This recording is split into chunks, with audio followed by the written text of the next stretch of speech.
coordinador de las y los senadores del PAN, Julen Rementería. Iniciaremos con un posicionamiento de él, el cual les hemos platicado, y posteriormente estaríamos en la lista de preguntas. Tenemos ya 5 preguntas registradas y seguiremos recibiendo las que nos hagan llegar. Coordinador, tiene usted la palabra. Muy buenos días, muchas gracias. Hola Sergio, muy buenos días. Me da mucho gusto saludar a todos los compañeros de los medios de comunicación. Muchas gracias por estar aquí esta mañana, por acompañarnos y por supuesto toda la gente que nos ayuda a hacer este ejercicio posible. Este día quisiéramos empezar con un amplio, así lo subrayo, amplio reconocimiento al Instituto Nacional Electoral y al INAI. La verdad de las cosas es que nos sorprende mucho la prontitud y la rapidez con la que se están resolviendo las cosas y que tendríamos que pues señalar lo bien que están trabajando. Francamente, encontramos en el INAI un órgano claro, contundente, respondiendo precisamente a todas aquellas cosas que han venido sucediendo los últimos días y además haciéndolo en un lenguaje claro, en un lenguaje transparente, en un lenguaje directo para advertirle al presidente que lo que está pidiendo es absolutamente ilegal, improcedente, que no es ni constitucional ni legalmente posible. Y para ello, en español, con toda claridad, la titular del INAI, Blanca Lilia Ibarra, pues lo dejó pues con mucha precisión dicho. No hay forma de que se pueda exhibir la información de un particular porque no está permitido por la ley. Y por su parte, el INE, tenemos que señalar que ha dado la batalla como lo viene haciendo ya hace muchos meses, porque estos dos organismos, el INE y el INAI, están en la mira del Ejecutivo Federal para intentar, pues, digamos que derrumbar estas instituciones, destruirlas, porque le estorban, porque le incomodan. Una, porque exhibe las cosas que de repente en este gobierno no le gustan que la gente pueda saber, y la otra, porque ha sido un árbitro eficiente, ha sido un árbitro inflexible, que aplica la norma, que aplica la ley, y eso, pues, a quienes están acostumbrados a hacer las cosas en este gobierno, los de Morena específicamente, pues no le funciona. Ha dicho con toda claridad y ha denunciado las campañas que han venido haciendo los gobernadores, que ha venido haciendo la jefa de gobierno, Claudia Sheinbaum, y que... Jefe, permíteme un segundo, por favor. Traemos ahí un ruido. Chécame, por favor, Marco, los micrófonos que estén todos apagados. Y si tú tienes hojas, jefe, por favor, o algo por ahí, a lo mejor es allá. Si pudieras regresarte un poquito o inclusive iniciar, porque se nos metió el ruido ese desde muy al principio. Perdona. Les decía que en esta mañana queremos hacer posible un reconocimiento al INE y al INAI por la defensa que han hecho en cada uno en sus competencias de las instituciones. Por parte del INAI, en una claridad pues que sorprende, que además gusta, agrada y reconocemos, por parte de Blanca Lilia Ibarra, su titular, en donde dice no es posible lo que el presidente solicita, no se puede entregar informaciones particulares, es constitucional y legalmente imposible. Y lo dice con absoluta claridad, en español, pues. Francamente, eso nos motiva a creer que las instituciones tienen vida, tienen viabilidad en este país. Así que nuestro reconocimiento para el INAI. ¿Y qué decide el Instituto Nacional Electoral? Donde ha enfrentado una serie de ataques, no de ahora, desde hace muchos meses, intentando el presidente, pues, derrumbar este árbitro o destruirlo, pues, que ha significado, pues, una contención para hacer las cosas a contentillo como le gustan a Morena. Y ha señalado en los últimos días precisamente, digamos, las faltas, las fallas, las violaciones a la veda electoral por parte de los gobernadores, de la jefa de gobierno Claudia Sheinbaum, donde, bueno, han intentado en esta tergiversada revocación de mandato o ratificación de mandato, como la han mencionado desde el gobierno federal, intentado llevar a cabo publicidad que por supuesto está prohibida. Se les ha pedido que la bajen, se les ha, bueno, de alguna forma combinado, si no serían eventualmente sancionados. Yo creo que hay que estar pues muy pendiente de lo que está sucediendo en estos momentos en nuestro país, en donde el presidente pues pareciera que está desesperado, que tiene ira, que se siente acorralado y por supuesto que se le nubla la visión de las cosas que tiene que hacer, porque esto de solicitar información para que el INAI, pueda dar datos de personas que no están de alguna forma permitidas por la ley, pues absolutamente absurdo. Así que nosotros lo que vamos es ante los excesos de este gobierno, de la propia presidencia, desde la oposición, vamos a defender a México y vamos a defender a las instituciones. No es posible que estos ataques contra instituciones serias que están bien representadas, que vienen funcionando de manera adecuada, puedan seguirse dando y puedan eventualmente perjudicar la buena operación que tienen ambas. Así que nuestro respaldo a ambas, al INE y al INAI. Gracias, Sergio. Gracias a todos. Muchas gracias, coordinador. Empezaríamos con las preguntas. La primera es de Mayolo López, que le pregunta, ¿qué refleja el hecho de que la 4T haya ampliado las concesiones de playas al grupo Vidanta, del amigo y asesor de Andrés Manuel López Obrador? Pues mira, yo diría, Mayolo, muchas gracias por la pregunta, porque permite abonar más en este tema que cada vez que aclaran se hunden más. Primero se dijo de inicio, cuando se dio a conocer esta noticia de que la familia del presidente, su hijo y la esposa del hijo vivían o habían vivido en una casa propiedad de un funcionario de una empresa que tiene contratos con Pemex, que ya luego se supo que era por miles de millones de pesos, aunque el director de Pemex dijo que no, que eran un contrato pequeño, y luego se supo de las ampliaciones. Se dijo rápidamente en voz del presidente que es que la señora, la esposa de su hijo, se parecía que tenía dinero. Después vinieron las versiones cambiando de que, bueno, no, al parecer el hijo trabajaba ya, que era asesor de una empresa.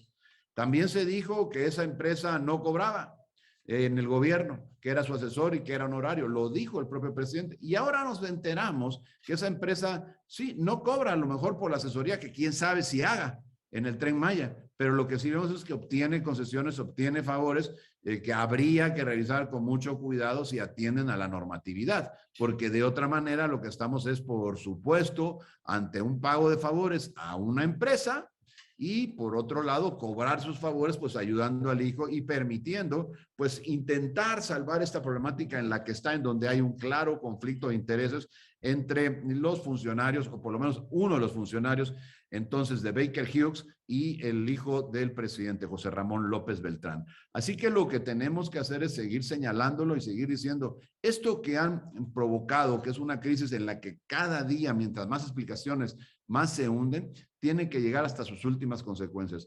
Y por supuesto, revisar si estas concesiones fueron otorgadas conforme a la legalidad.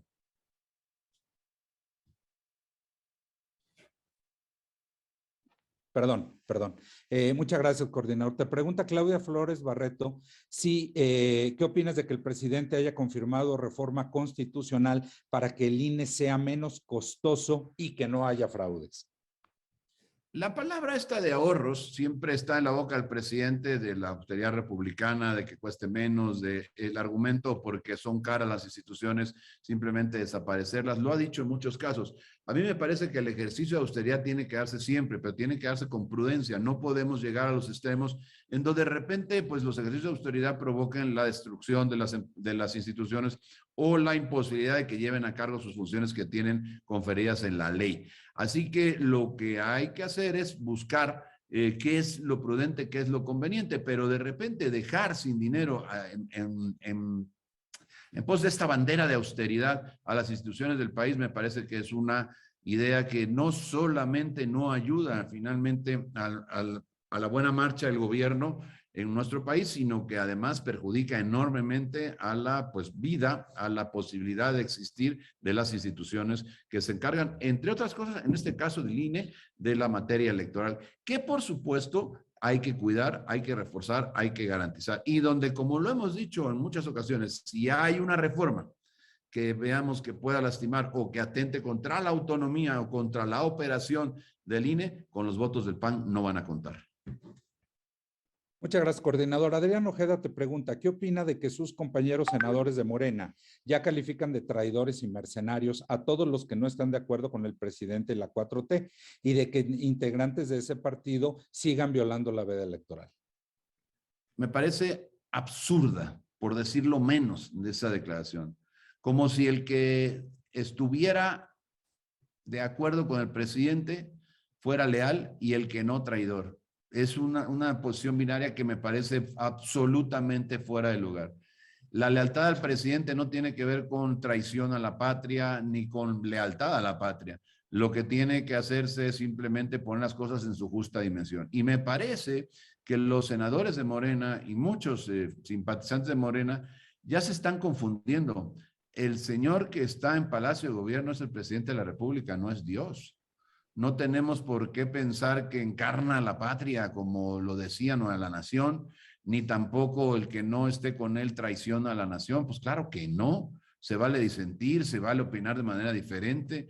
Y la política, los partidos es para eso, para que en el espectro político tú te puedas acomodar donde creas que pues de acuerdo a tus ideales, estás más a gusto, estás más cómodo. Así que me parece absolutamente fuera de lugar. Y en algunas de sus partes donde ya hablan del encarne del presidente, o a través del presidente de la nación y del pueblo y de todo esto, me parece ya posiciones que rayan prácticamente en el fascismo, ¿eh?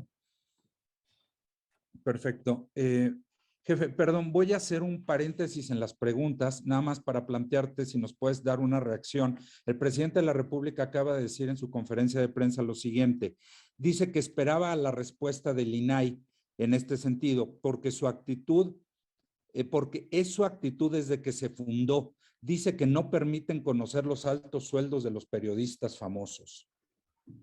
A ver, el INAI no tiene posibilidad, lo dijo claramente la titular Blanca Lilia Ibarra. El presidente se equivoca e insiste y quiere desviar la conversación para que hablemos de eso. Hay que hablar del por qué su hijo vivía en una casa propiedad de un funcionario de la empresa que tuvo alrededor de 10,000 millones de pesos de contratos, que ni siquiera sabemos si están justificados.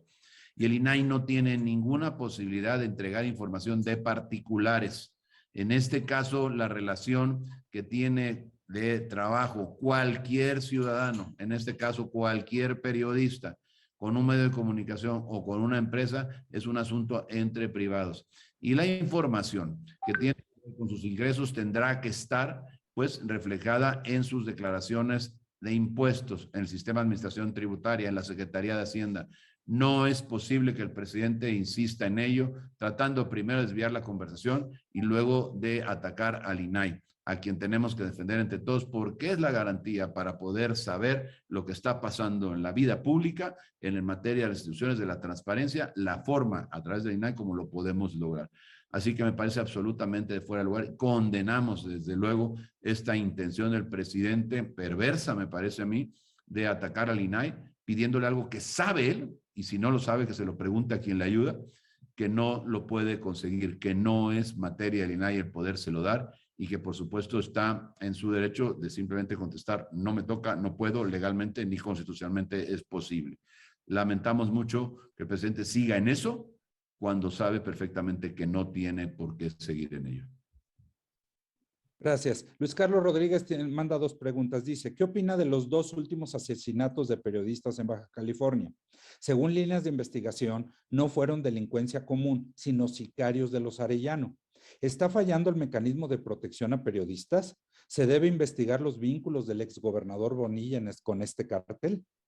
Yo creo que se debe investigar todas las líneas, por supuesto los vínculos de unos de otros, y aquí me parece que al final de lo que estamos hablando es la conclusión, pues la pérdida de vidas, y se tiene que investigar hasta sus últimas consecuencias, más allá de cómo hayan sucedido los hechos, si hayan sido por delincuencia organizada o no.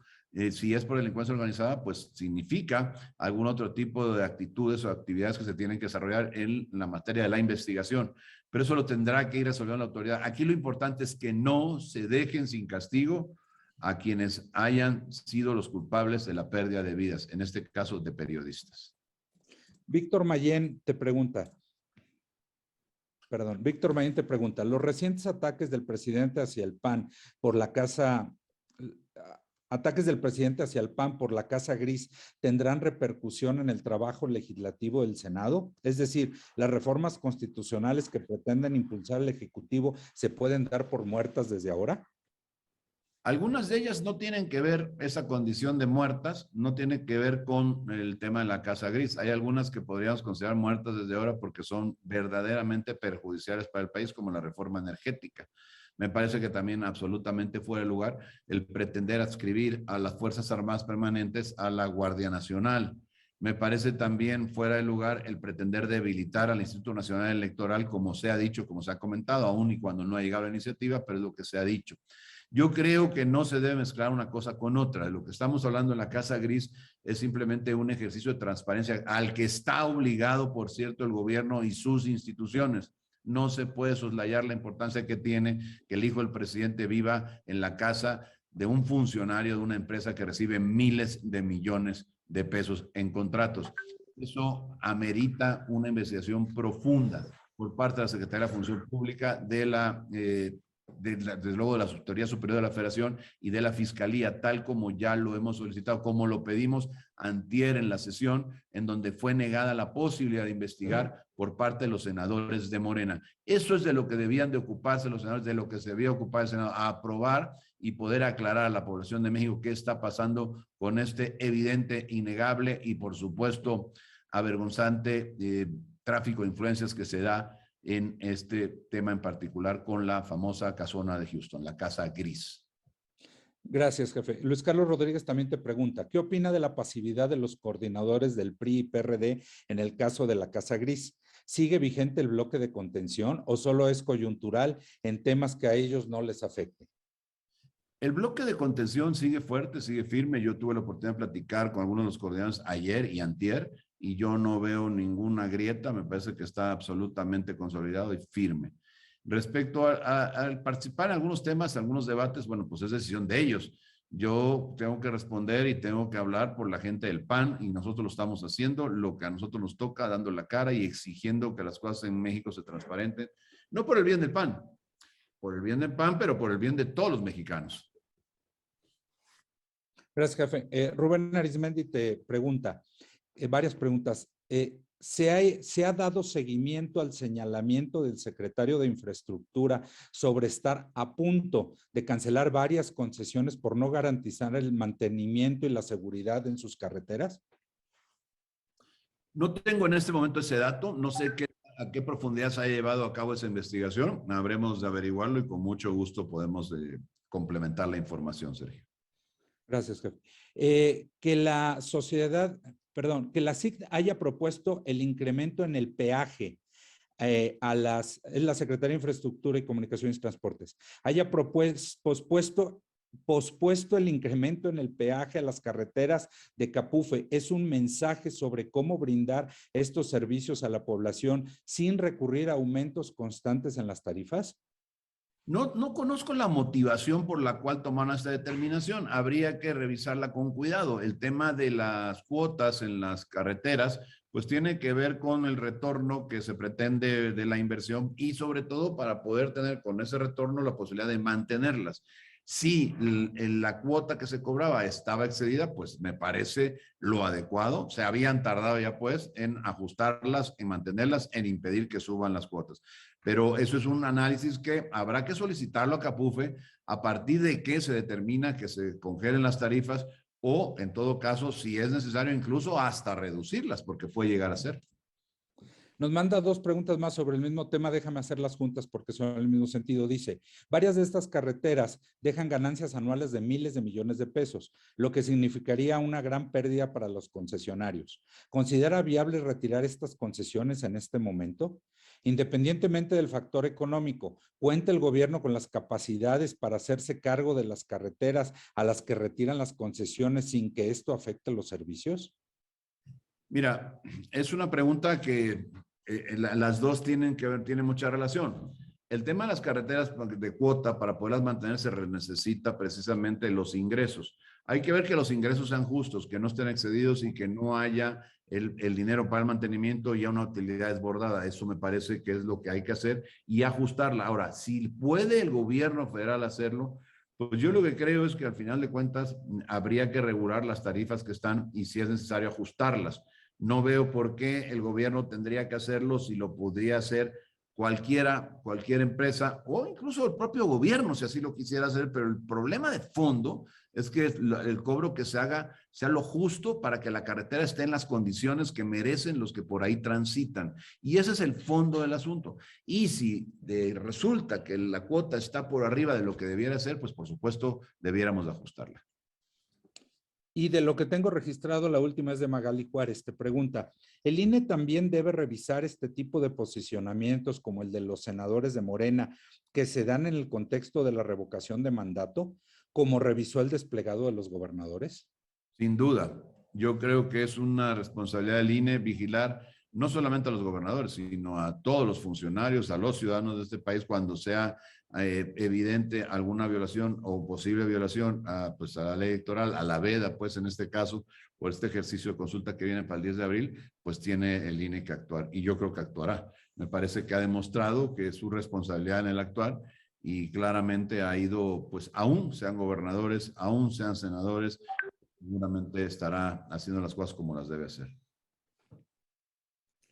Pues son todas las preguntas que tengo registradas hasta el momento. No sé si alguien de los conectados quiera usar la palabra. No tengo ningún llamado, jefe, entonces daríamos por terminada la conferencia de prensa, agradecerles a las compañeros y a los compañeros habernos acompañado y les estaremos enviando los materiales a la brevedad. Pues muchas gracias a todas y a todos. Gracias, Sergio. Gracias a todo el equipo. Muy buenos días y nos vemos pronto. Gracias.